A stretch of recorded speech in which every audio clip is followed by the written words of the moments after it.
మా దగ్గర వ్యవసాయ భూమికి సంబంధించి మ్యూటేషన్ పత్రాలున్నాయి. అంతేకాకుండా శిస్తు పే చేస్తున్నటువంటి ట్యాక్స్ రిసిట్స్ ఉన్నాయి. అంతేకాకుండా మేము సైట్లో బోర్ వేసుకున్నాం, దానికి సంబంధించినటువంటి ఒక పేపర్ డాక్యుమెంట్ ఎవిడెన్స్ మా దగ్గర ఉంది. అంతేకాకుండా మేము ఆ స్వాధీనంలో ఉన్నాం. అంతేకాకుండా ఆ ల్యాండ్కి సంబంధించి మేము రీసెంట్గా పంట రుణాన్ని కూడా తీసుకున్నాం అని చెప్పి మీ దగ్గర ఇవి చూపిస్తూ కేవలం ఈ పత్రాల ద్వారా నేను స్థల యజమాని, నేను ఈ ప్రాపర్టీ రైట్ అంటే సరిపోదు.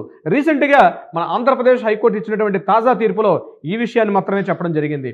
ఒక విషయానికి సంబంధించి పోతులూరి వీరబ్రహ్మేంద్ర స్వామి మఠానికి సంబంధించి ఇద్దరు సోదరులకి మధ్య ఉన్న విషయం మీద రీసెంట్గా కోర్టు తీర్పు ఇవ్వడం జరిగింది. ఆ తీర్పులో కేవలం ఇప్పుడు నేను చెప్పిన డాక్యుమెంట్స్ ఉన్నాయి కాబట్టి ప్రాపర్టీ ఓనర్షిప్ ఉన్నట్టు కాదు, అయితే పట్టాదారు పాస్బుక్ ఉన్న ఓనర్షిప్ ఉన్నట్టు కాదు. అడంగల్లో నేముండాలి, ఆర్ఓర్ల పేరు ఉండాలి.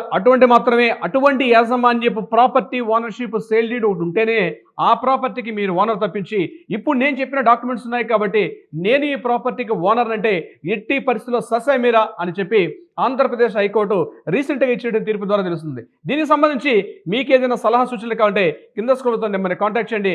వెంటనే మా లీగల్ టీం కూడా మీకు అప్రోచ్ అవుతారు. Thank you so much.